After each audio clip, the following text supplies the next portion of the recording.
Hello and welcome to episode 8 of the Knitmancy Podcast. I am your host Valentina, coming at you from Northern Virginia in the United States. You can find me on Instagram as Middle of the Madness and Ravelry as knittermancer, as well as a group for the podcast on Ravelry under the groups tab as Knitmancy Podcast. So it's been 2 weeks. Hi. It's been a while. Not really. I've got some finished objects, I've got a work in progress, and I've got some chit-chatty stuff. So why don't we hop in and talk about the stuff I've got, and yeah. So this time I'm alone again, but I do have a bunch of stuff to show. So I'll start with the smaller stuff and we'll go bigger. We'll start with something I've shown before, but now we have a finished pair. I did finish my mermaid socks. Boop boop. And the pattern is Belle de Jour by Natalia Vasilieva. And the yarn is Gypsy Stardust on the Gypsy Yarn Box yarn, the Gypsy yarn that they had sent out in Yarn Box November of last year. It is the Mermaid's colorway, and so it's my mermaid socks. I mean, yeah, as I said, finally finished them. So I've been having some weird stuff, some weird like knitting, mojo, mental health crap that nobody really wants me to talk about. So we'll hold off on that. Let's put it that way. We'll hold off on that. So next up, another pair of socks, which weren't shown on the podcast. There are two. These are a worsted weight sock. I used actually a pattern by Liat Gat, so that they were toe up worsted weight socks with a faux heel flap and gusset. I actually did a eye of partridge heel, sort of. I think it shows up better there. I think sometimes I forgot what I was doing. And the yarns are a 100% natural Romney, which I think was lighter than a worsted weight, but I feel like it was a worsted weight. About. As well as leftover Visa Harvest in the fig colorway for contrasting toes, heels, and cuffs. And I've actually worn my mermaid socks, but I have yet to wear these.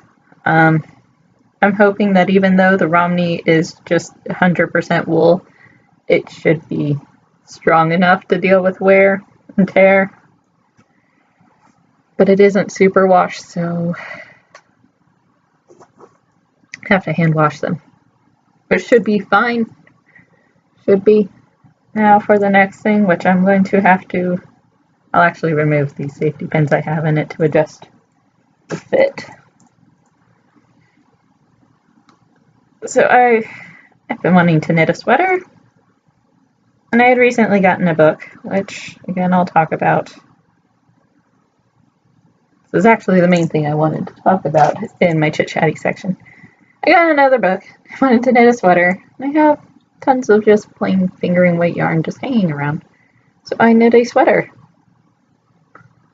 It is the Goth Girl sweater by Alyce Benevides,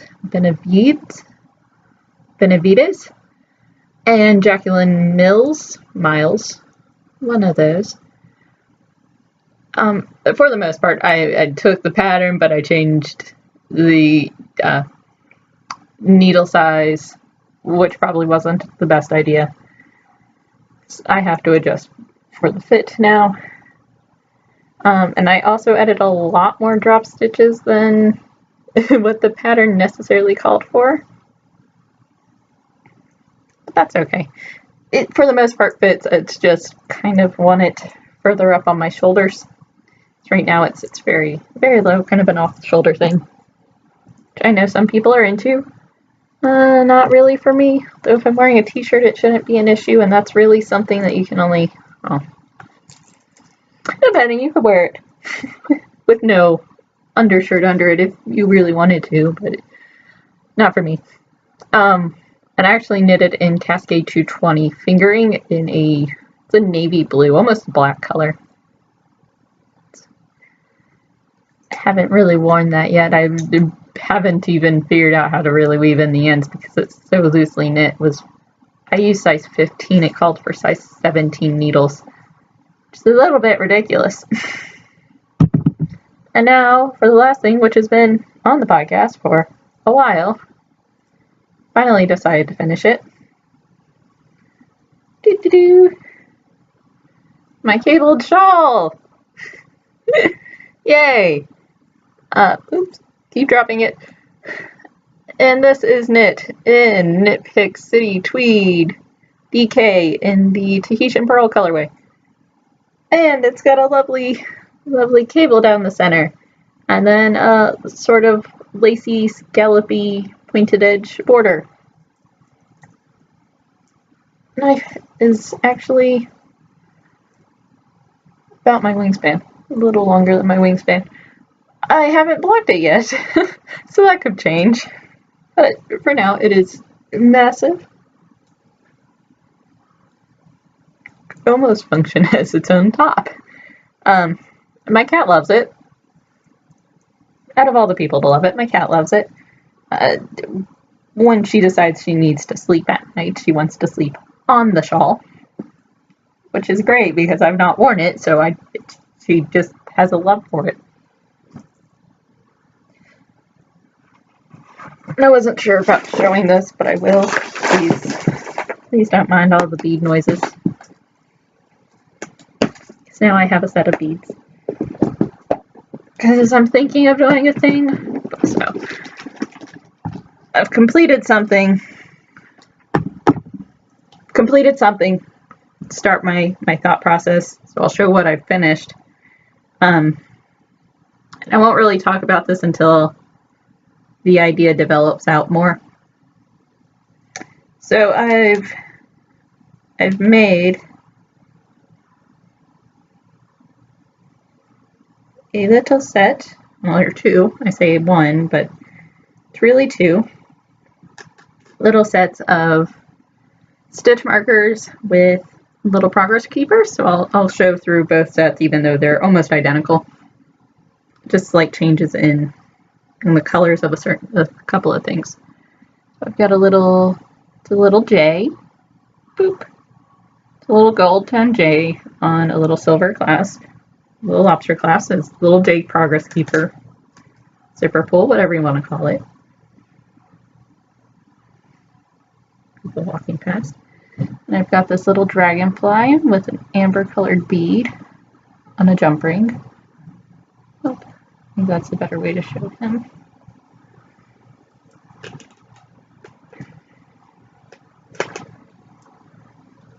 And I've got like this little bronze arrow.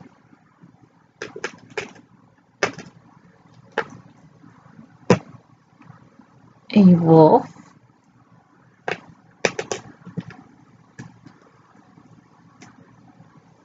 And a dagger. So the dragonfly, the wolf, the arrow, and the dagger, which, as I said, oops, throwing things. The arrow and the dagger are just a different color in the other set. But, let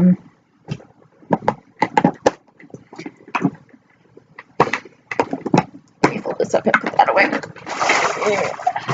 Since Outlander is coming out soon, September, oh my gosh, it's coming back, I figured I would try to make a little set of stitch markers and progress keepers for myself and my grandmother, because we sit together and we watch it.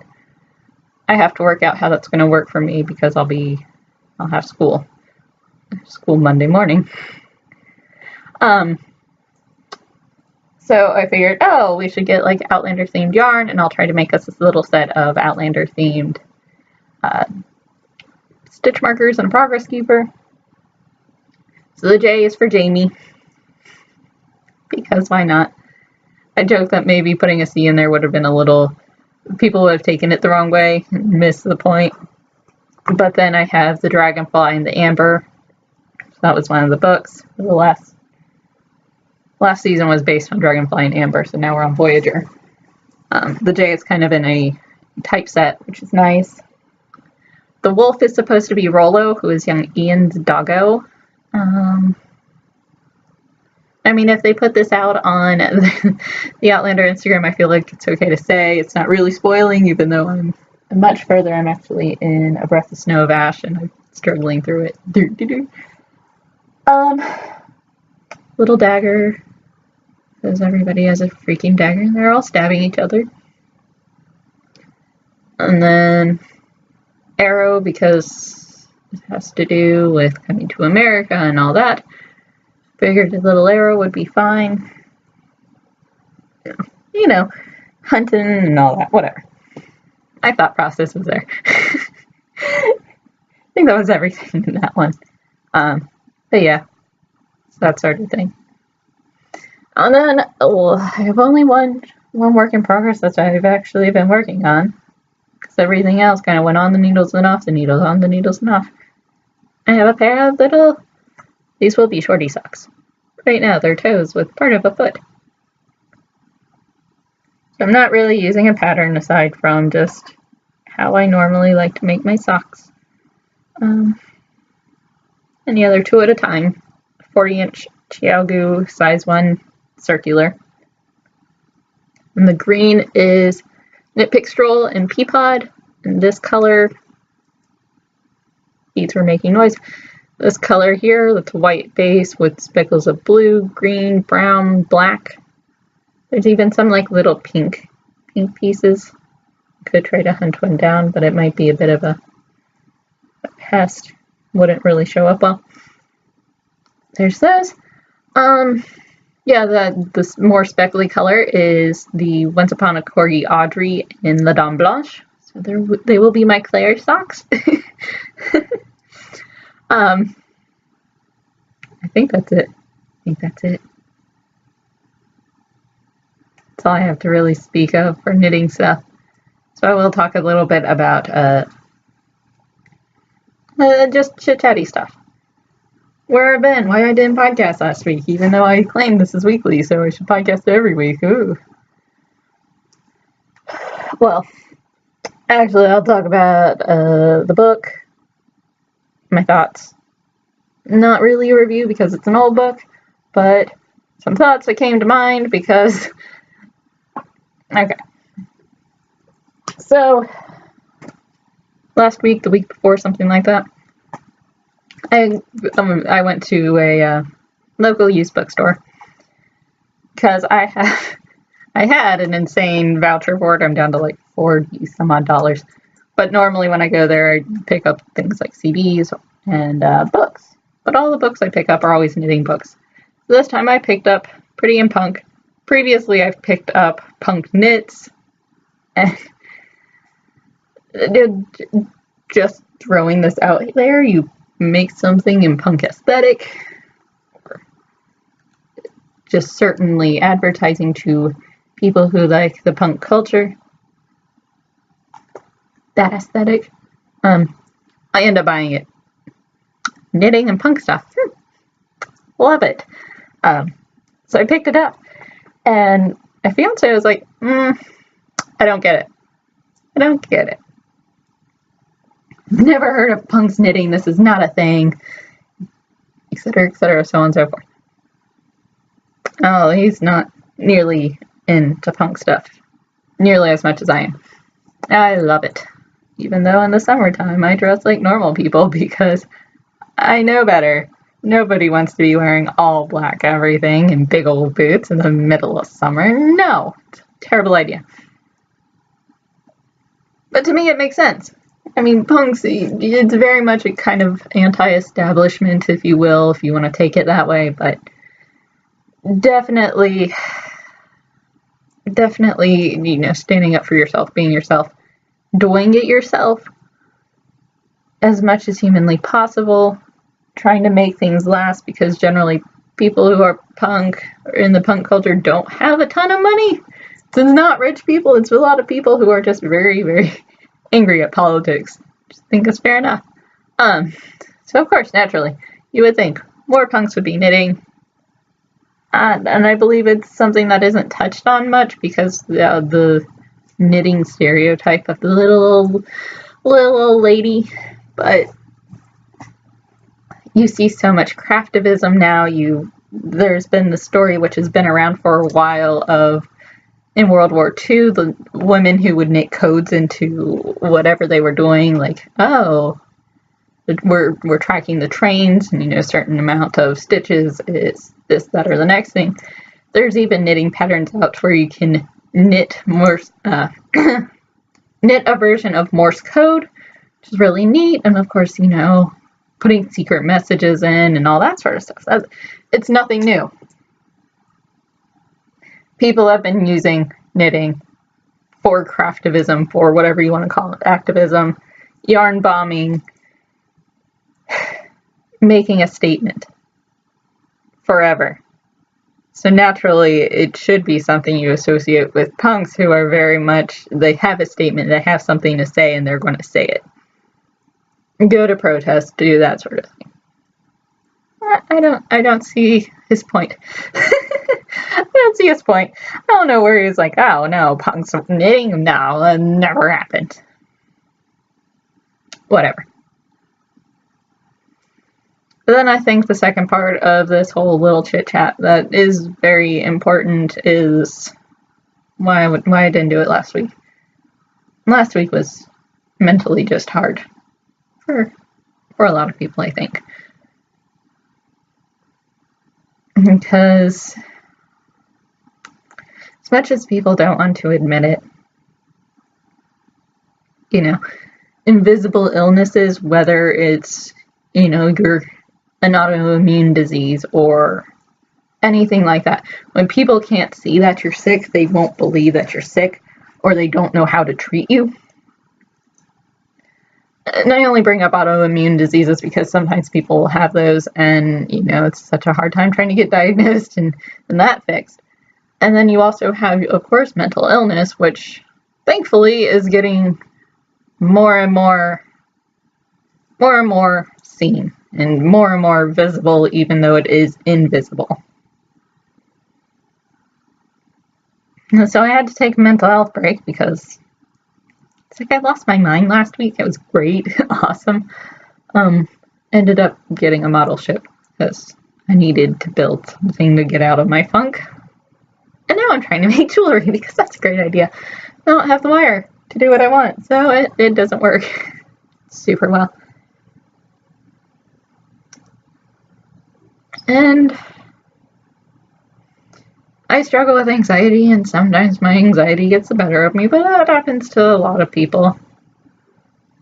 There's not a whole lot you can do about it when you've tried therapy, but you know that therapy only works for you when you're in it, but then at the same time there's some point where they want you to leave therapy, so you do leave therapy because you think you're better. No, not always. I prefer not to be on meds. So it's a lot of just trying to figure out how to navigate it myself without having to go to meds. Because sometimes I forget meds, and that's not so good either. But yeah. And it bugged me a bit about, Chester Bennington's death, because again, I think I put it this way, there are people that you look up to when you have problems, when you have mental illness, and you're like, oh, they're doing well, they're great in the world, they can get up most days and do things, and they're doing okay.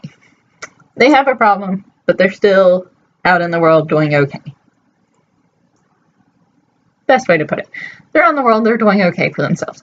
They have off days, everyone's got off days. Some days worse than others.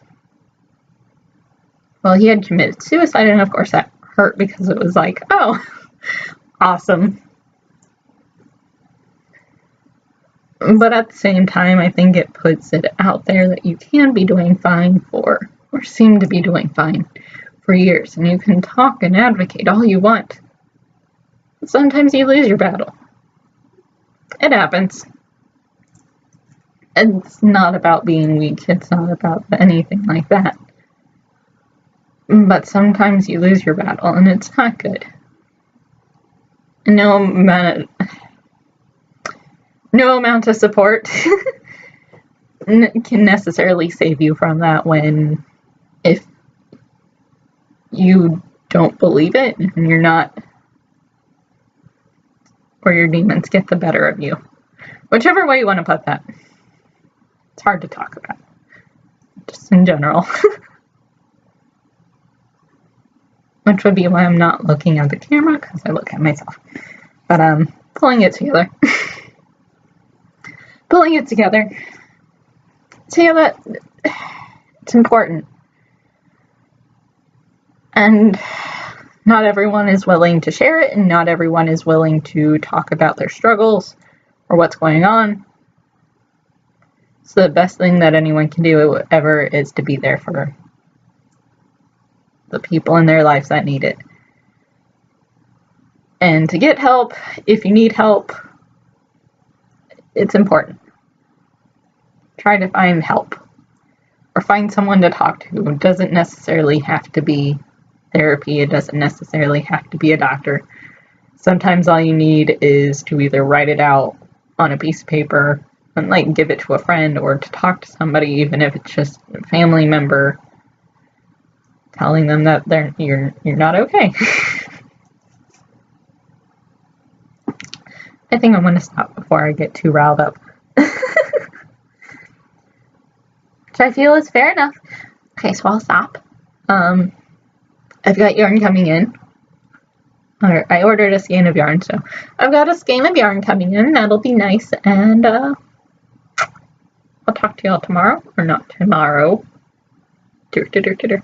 Talk to you all again next week, so thank you for coming and hanging out. I hope you enjoyed. I hope I didn't make everything too hard on you as a person. Hope I didn't get too heavy there. But yeah. Happy things. Alright, see you later, guys. Bye.